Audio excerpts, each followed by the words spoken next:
जय हिंद फ्रेंड्स। आज का टॉपिक है हमारा कि ज़मीन खरीदने से लेकर ज़मीन अपने नाम जमाबंदी कायम करने तक इसके बीच में जितने भी प्रकार की समस्याओं का जो है सामना आपको करना पड़ रहा है, आज के बाद जो है आपको नहीं करना पड़ेगा। क्योंकि आप जो है ज़मीन खरीदने से पहले और ज़मीन खरीदने के बाद भी बहुत सारे व्यक्ति जो है बहुत सारे गलतियाँ कर बैठते हैं। तो अब जो है आपको नई तरीके से जो है ज़मीन का रजिस्ट्री करवाना है। तो आपको जो है पहले की तरह जो है ज़मीन में जो आप खरीदने से पहले खरीदने के बाद जो गलतियाँ करते थे, वो गलती आपको नहीं दोहराना है। और इस वीडियो में हम जो है बिल्कुल रजिस्ट्री का जो है जो सारा प्रोसेस है, जो सारा प्रक्रिया है, सारा बेसिक से बेसिक वर्ड को यहाँ पर हम जो है इस वीडियो में कवर करने वाले हैं कि आप जो है ज़मीन का रजिस्ट्री कैसे करा पाएँगे और ज़मीन का रजिस्ट्री करवाने से पहले आपको क्या-क्या करना है।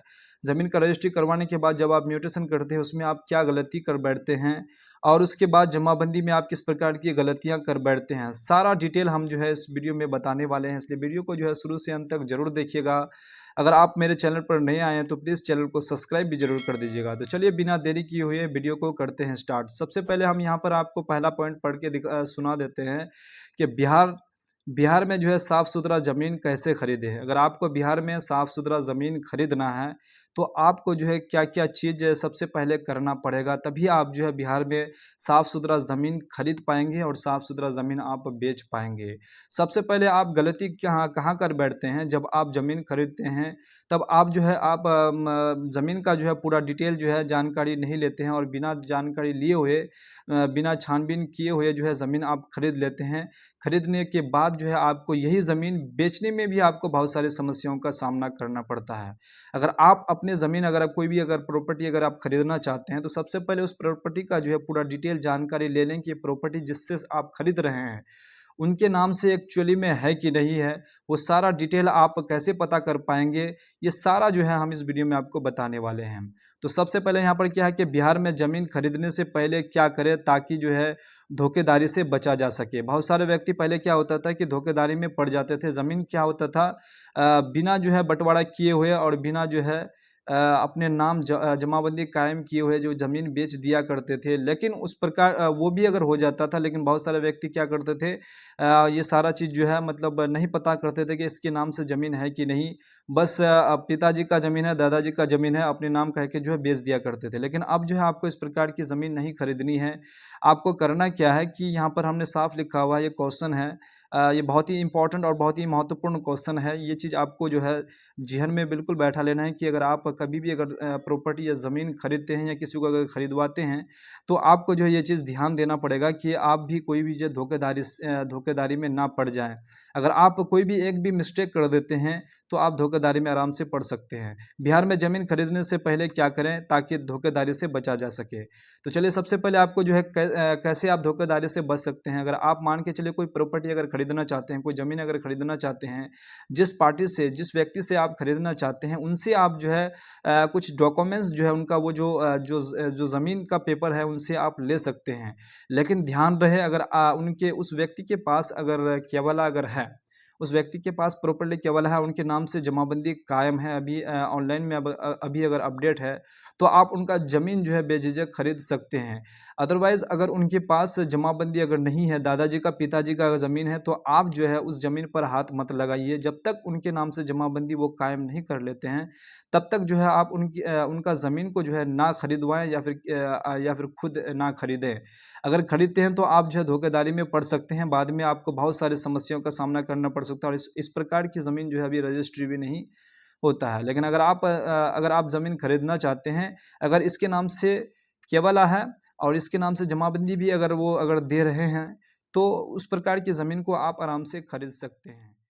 तो चलिए यहाँ पर पहला पॉइंट आपको समझ में आ गए होंगे। उसके बाद दूसरा पॉइंट को यहाँ पर समझ लेते हैं कि प्रॉपर्टी म्यूटेशन दाखिल खारिज क्या है। देखिए, जब आप ज़मीन खरीदते हैं, ज़मीन खरीदने के बाद ज़मीन का जो जब रजिस्ट्री होता है, रजिस्ट्री का जो है अगला प्रक्रिया यही होता है।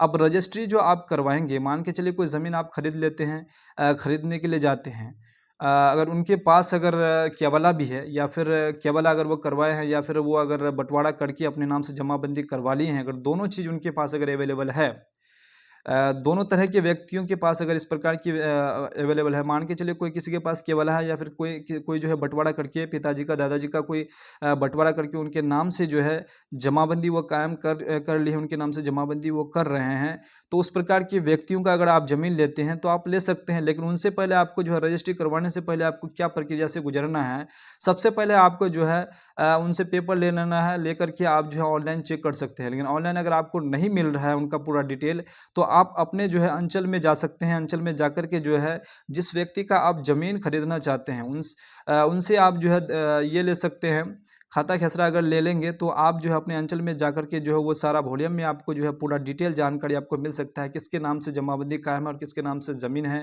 कितना ज़मीन है, सारा डिटेल आपको जो है वहाँ पर बता दिया जाएगा। और आप जो है वहाँ पर संतुष्ट हो जाएंगे कि इस व्यक्ति के नाम से जो है इतना ज़मीन है, इसके नाम से जमाबंदी कायम है। इसलिए अगर आप वहाँ से अगर आप देख लेते हैं तो आपको बिल्कुल संतुष्ट हो जाना है कि वो ज़मीन जो है बिल्कुल एक्चुअली में है। अगर आप ऑनलाइन में अगर नहीं देख पाते हैं तो आपको जो वहाँ पर जाना ही होगा, अपने अंचल में जाना ही होगा। अगर आप अंचल में भी नहीं देखते हैं, ऑनलाइन में भी नहीं देखते हैं, अगर आप बिना देखे ऐसी ज़मीन को, प्रॉपर्टी को अगर ख़रीद लेते हैं तो आपको बाद में जो है बहुत सारी समस्याओं का जो है सामना करना पड़ सकता है। तो आपको जो है यहाँ पर ये चीज़ कर लेना ज़रूरी है। तो ये चीज़ देख लेंगे, देखने के बाद अब आपको जो है ज़मीन का रजिस्ट्री करवाने के लिए आप उनसे जो है बातचीत कर सकते हैं। उसके बाद ज़मीन का रजिस्ट्री करवा, जो आपका जहाँ आपका रजिस्ट्री ऑफिस है वहाँ पर आप वहाँ से ये भी पता कर सकते हैं कि जिस ज़मीन आप खरीदना चाहते हैं उस ज़मीन का वैल्यू क्या है। उस वैल्यू को अगर आप बताएंगे तो उस वैल्यू के हिसाब से आपका ज़मीन का जो रजिस्ट्री खर्च बनता है कि इस ज़मीन का रजिस्ट्री खर्च कितना होता है, वो आपको जो है वहाँ से पता मिल जाएगा। बाकी आप जो जिस पार्टी से आप ज़मीन खरीदना चाहते हैं उससे आप जितना भी उसको जितना भी पेमेंट करें, लेकिन उससे आपको जो है उतना पेमेंट तो पेपर में नहीं बैठाया जाता है। लेकिन बहुत सारे व्यक्ति क्या करते हैं कि जो प्रॉपर्टी का जो ये है, प्रॉपर्टी का जो वैल्यू है, जितना जितना उसका वैल्यू है, वो वैल्यू जो है इसमें केवला में दर्ज किया जाता है कि इस प्रॉपर्टी का जो इतना वैल्यू है, और उस वैल्यू के हिसाब से जो है ये उसका जो चालान करता है तो वो वैल्यू के हिसाब से करता है। लेकिन आप ज़मीन का वैल्यू किस प्रकार से होगा, अगर वो खेती बाड़ी है तो वैल्यू कम होगा थोड़ा, लेकिन अगर इसके बगल में है, अगर रोड के बगल में है, अगर सड़क के बगल में है तो उसका वैल्यू जो है ज़्यादा होगा और उसका जो रजिस्ट्री खर्च आपको ज़्यादा पड़ेगा। तो ये सारा डिटेल आपको जो है अपने जो रजिस्ट्री, जहाँ आप रजिस्ट्री करवाते हैं वहाँ आपको जो है सारा डिटेल जानकारी आपको मिल जाएगा कि रजिस्ट्री खर्च वहाँ पर कितना पड़ जाएगा। तो आप जो है सबसे पहले आपको जिस ज़मीन खरीदेंगे उसका आपको डिटेल ले लेना है ब्लॉक से, या फिर आपका जो है वही ब्लॉक या आपका जो है अंचल, वहाँ से आपको पूरा पता कर लेना है ज़मीन का। अगर क्लियर है तो उसके बाद आप जो है ज़मीन का पूरा रजिस्ट्री खर्च पता कर सकते हैं। पता करवाने के बाद तब आप जो है पार्टी को पैसा दे करके आप जो है ज़मीन का जो है रजिस्ट्री करवाने के लिए रेडी हो सकते हैं। उनको जो है ले जा सकते हैं ज़मीन का रजिस्ट्री करवाने के लिए। जैसे ही आप ज़मीन का रजिस्ट्री करवा लेते हैं, करवाने के बाद आपका अगला स्टेप क्या होता है वो जान लेते हैं। तो सबसे पहले आपको यहाँ पर क्या है, तीसरा पॉइंट भी यहाँ पर कवर कर लेते हैं। रजिस्ट्री होने के बावजूद जो है ज़मीन आपका क्यों नहीं हो पाता है। तो बहुत ही इम्पोर्टेंट ये भी सवाल है कि जब आपका रजिस्ट्री हो जाता है, मान के चलिए आपका रजिस्ट्री हो गया, होने के बावजूद भी आपका जो है ज़मीन जो है क्यों नहीं हो पाता है। अब ये क्यों नहीं हो पाता है, जब तक आप अपने ज़मीन को, अगर आप सोचते हैं कि हम ज़मीन खरीद लिए, खरीदने का मेरे नाम से केवला तैयार हो गया, ज़मीन मेरे नाम हो गया। लेकिन आप गलतफ़हमी पे बैठे हुए रहते हैं कि केवला कर लेते हैं, उसके बाद जो है आप दाखिल खारिज का प्रक्रिया जो है आप नहीं कर पाते हैं। ये चीज़ बहुत सारे व्यक्ति क्या करते हैं, बहुत गलती कर देते हैं। ज़मीन खरीद लेते हैं, अपने नाम से केवला कर लेते हैं, सोचते हैं कि मेरे नाम से हो गया। बखूबी आपके लिए वो केवला जो बनता है एक जो है बहुत इंपॉर्टेंट दस्तावेज होता है, ताकि आपका अगला प्रक्रिया जो है आपका किया जा सके। लेकिन आप क्या करते हैं कि बहुत सारा व्यक्ति क्या करते हैं, ज़मीन का दाखिल खारिज नहीं करवाते हैं, ज़मीन जो है खरीद करके ऐसे घर में बैठ जाते हैं। अगला पार्टी क्या करता है, जिससे आप खरीदे हैं, वो जो है आपसे अगर धोखाधड़ी करना चाहे, वो ज़मीन दूसरे को भी आराम से बेच सकता है। क्योंकि वो ज़मीन जब तक आप दाखिल खारिज नहीं करेंगे तब तक जो है वो ज़मीन जिस व्यक्ति से आप खरीदे हैं उसी व्यक्ति के नाम पर रह जाता है। जब तक आप जो है अपने नाम से जो है जमाबंदी कायम नहीं करेंगे, जब तक अपने नाम से जो दाखिल खारिज जो आपका रजिस्ट्री लिए हैं, अगर दाखिल खारिज नहीं करेंगे तो अपने नाम से आपका जमाबंदी नहीं होगा।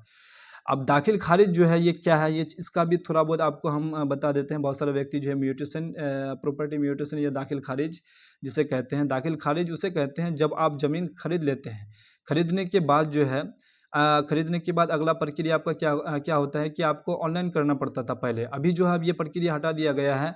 अभी आपका जो है जब आप रजिस्ट्री करने के लिए जाएँगे, आपका वहीं से आपका जो है दाखिल खारिज बहुत ही जल्दी जो है यहाँ पर हो जाएगा। लेकिन अगला पहला प्रोसेस क्या था कि आपका जो है ऑनलाइन पहले आपको करना पड़ता, ज़मीन खरीदने के बाद आपको ऑनलाइन करना पड़ता था। ऑनलाइन का जो रिसीप्ट था वो हल्का कर्मचारी के पास जाता था। हल्का कर्मचारी क्या करते थे, आप जो ज़मीन जो आप ऑनलाइन किए हैं उसको देख करके जो है, जितना ज़मीन आप खरीदे हैं उसको देख करके वो अपना वॉल्यूम में देख करके जो है उस वॉल्यूम में देख करके जो व्यक्ति बेचे हैं उनके नाम से क्लोज करके जो है आपके नाम से जमाबंदी जो है कायम कर देते थे। तभी जो है आपके नाम से वो ज़मीन हो पाता था। जब तक वो ज़मीन वहाँ पर जो है सरकारी रिकॉर्ड में जब तक आपके नाम से नहीं चढ़ता, जब तक आपके नाम से जो है मालगुजारी यहाँ पर नहीं काटता, तब तक जो है आपके नाम से वो ज़मीन नहीं हो पाता। तो यहाँ पर बहुत सारे व्यक्ति क्या करते थे, ये गलती कर बैठते थे और वो व्यक्ति क्या करते थे, ज़मीन फिर दूसरे को बेच देते थे। वो आदमी फिर यहाँ पर क्या करता था, यहाँ पर आपत्ति यहाँ पर जनक करता था कि यहाँ जो है यहाँ पर जो है हम भी यहाँ पर ज़मीन खरीदे हैं, मेरा भी ये ज़मीन है। अब यहाँ पर जो है एकदम आपको बिल्कुल यहाँ पर ऑटोमेटिक है कि आपको जो है यहाँ पर बहुत सारी समस्याओं का जो है आपको दोनों को जो है सामना करना पड़ेगा, क्योंकि दोनों ने जो है यहाँ पर केवला कर लिए हैं और दोनों चाहेंगे कि हम जो है हम भी खरीदे हैं वो भी खरीदे हैं, दोनों जो है उस प्लॉट को लेना चाहेगा।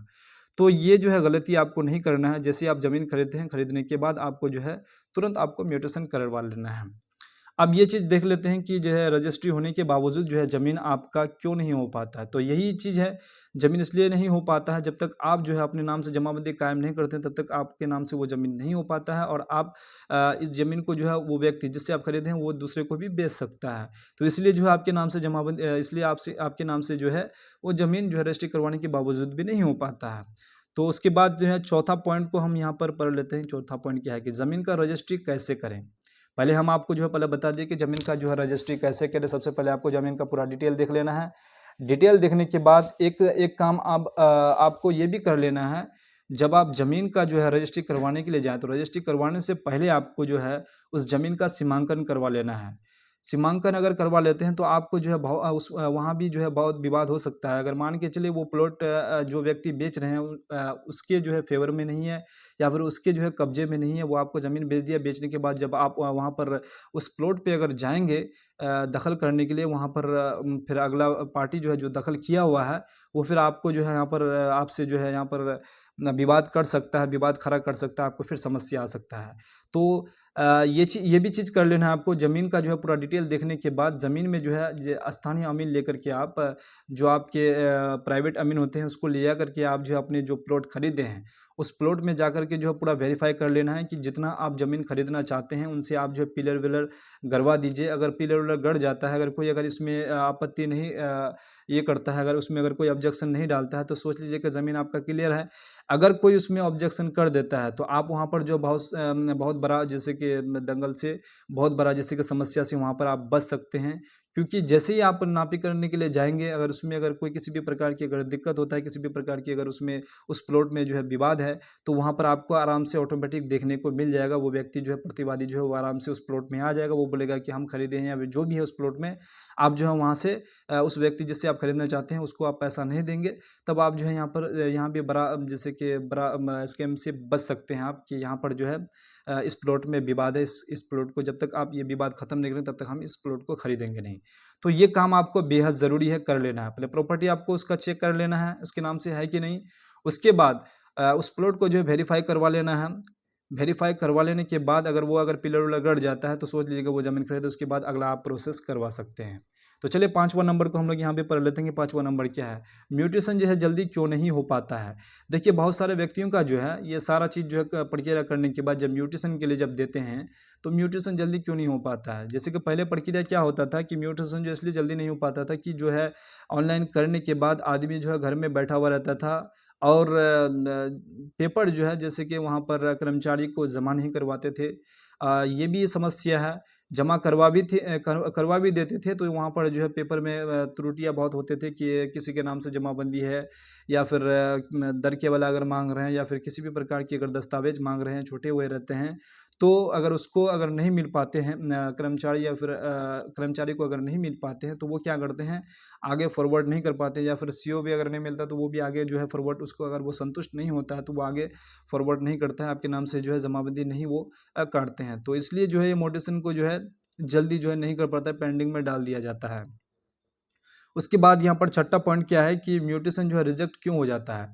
म्यूटेशन रिजेक्ट इसलिए हो जाता है कि इसमें भी बहुत सारा, जैसे कि समस्याओं के कारण जो है, बहुत सारा प्रॉब्लम के कारण जो है यहाँ पर आपका म्यूटेशन को रिजेक्ट कर दिया जाता है। समय पर जो है अगर आप के पास डॉक्यूमेंट्स मांगा जाए, तो समय पर अगर आप डॉक्यूमेंट्स अगर नहीं देते हैं उनको, आपसे जो भी डॉक्यूमेंट्स मांगा जाए अगर आप नहीं देते हैं, तो उसके कारण भी जो है यहाँ पर रिजेक्ट आपका कर दिया जाता है। लेकिन अभी जो है अभी आपका जो है इस प्रकार की समस्या से जो है सरकार ने जो है बहुत अच्छी जो है यहाँ पर अपडेट लाए हैं। अगर इस अपडेट में अगर आप काम अगर करते हैं, तो आपको जो है ये सब जो प्रक्रिया से आपको गुजरना नहीं पड़ेगा। आपका जो है बिल्कुल, जब आप ज़मीन खरीदेंगे तभी आपका जो है म्यूटेशन का जो है कार्य जो है वहाँ पर आराम से पूरा हो जाएगा।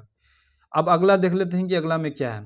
ज़मीन का म्यूटेशन होने के बाद भी जो है अधिकतर किस प्रकार के व्यक्ति जो है विवाद कर सकते हैं।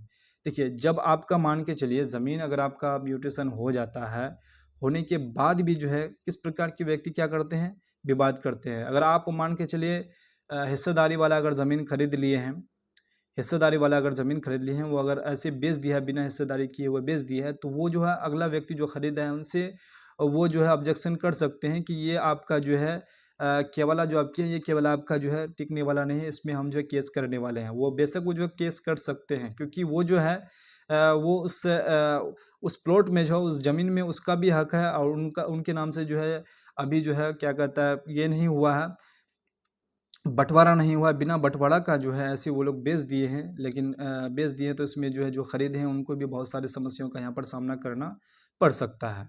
तो अगला फिर पॉइंट देख लेते हैं कि अगला क्या है।